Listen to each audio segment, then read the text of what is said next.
me broken so I can be healed.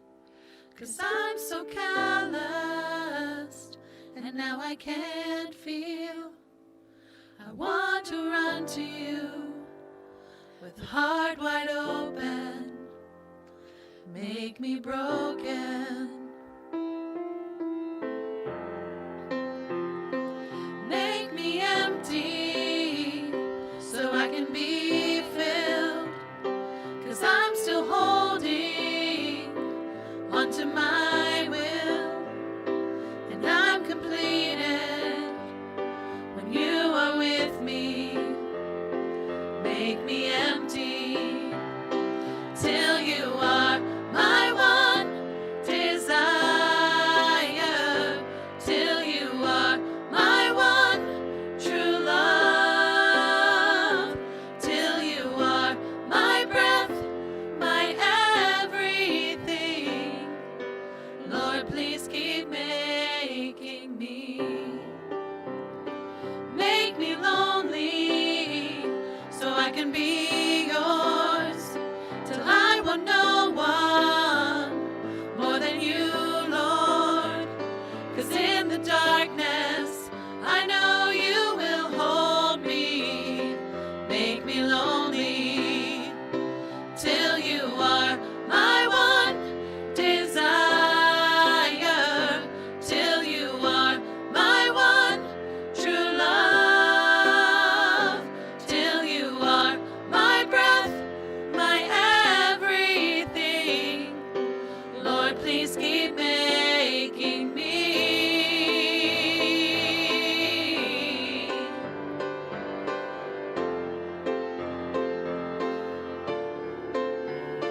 Till you are my one desire, till you are my one true love, till you are my breath, my everything. Lord, please keep making. I know you'll keep making. Lord, please keep making me.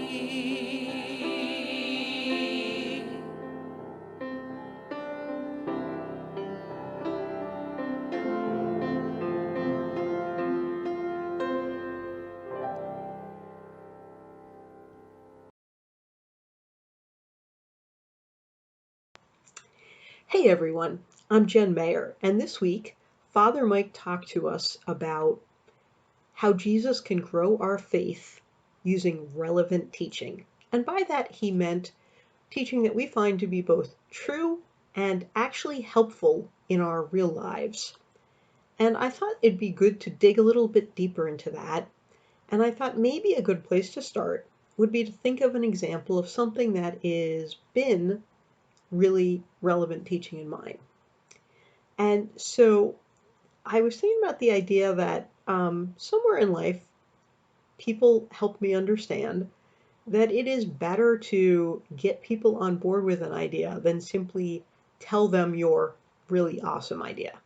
That is, you might know the best way to do something, but if you just keep telling people the best way to do something, they are not happy about that. I learned this lesson in two ways. So one was actually pretty early in my teens. I was working at a summer camp, and my camp director was really excellent about saying, what if you did something this way? And so if you had essentially walked in and said you were going to go do something another way, she wouldn't go, wow, that's a terrible idea, don't do it that way. And she wouldn't even say you have to do it my way. She'd just ask, what would happen if you did it this way? And that was sort of the beginning of like my understanding that that's a really good way of helping people get on board with something.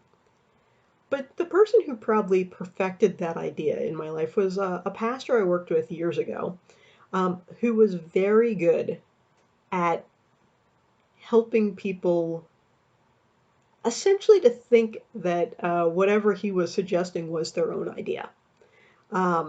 You may know people like that.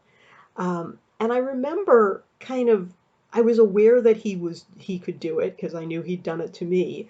And so I remember we were getting ready for one of the Holy Week liturgies, probably Good Friday, and we were having a conversation, I, and our teenage sacristan, about how the service was going to play out. And I think we got to the point where we needed the servers to hold candles for the veneration of the cross, which is pretty long.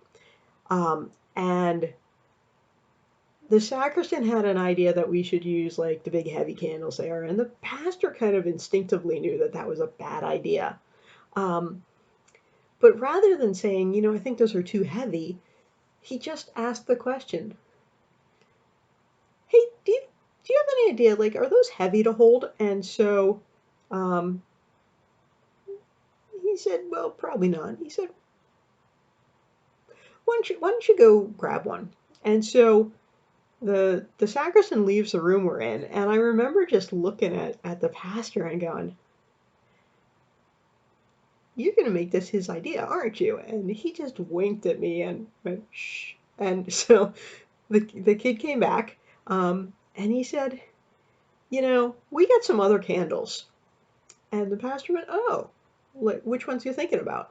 And he said, "Well, the ones down in the server's closet." And he said, "Oh, well, do you want to maybe go get one and we could look at that? Maybe that's a good idea."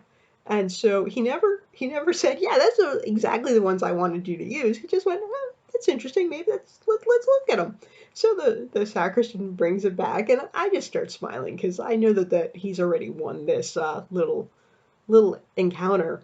And the kid comes back in and goes, "These were both lighter, but you can put them on the ground, so they wouldn't actually have to like hold them for the whole 15 or 20 minutes." And the pastor went, "Oh, okay. So you want to use those?" And he said, "Yeah." So anyway, that's just a minor example of watching kind of a master at work and learning from him how to not be oppressive in helping people discover maybe a good idea.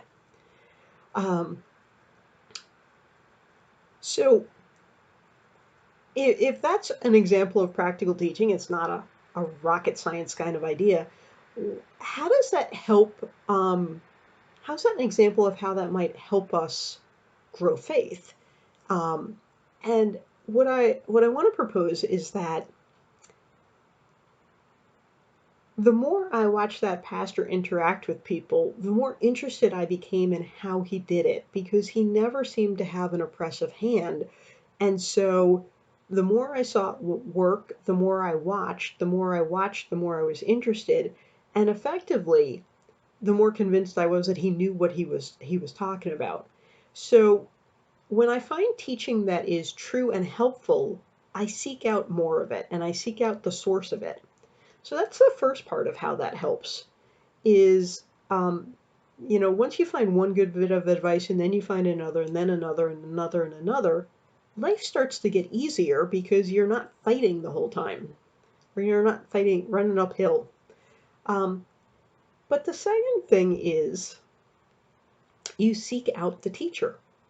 So hey, this he knew what he was talking about in this aspect of life, and so maybe he could be helpful in another. Or, I'd like to stay in contact with him, and so, that was a pastor that after he left, we would get together every now so often, have dinner somewhere, have chat about life, and I think that's also true of Jesus. That um, when we find that good advice is coming from Jesus, from the Bible, from the stories, from the lessons, um, we return again and again, both seeking out more wisdom, but seeking out the teacher.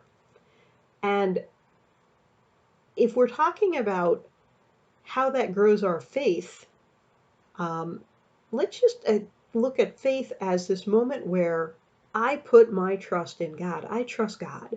I trust God to have my best interest in that. I trust God to know what the good life is. I trust God to know how to get out of tough situations. And so that's effectively what relying on this practical teaching is doing is it's teaching me to trust the teacher. So question for you, What's been your experience? Has finding out that Jesus's teachings are true and helpful helped you to seek him out and to trust him more?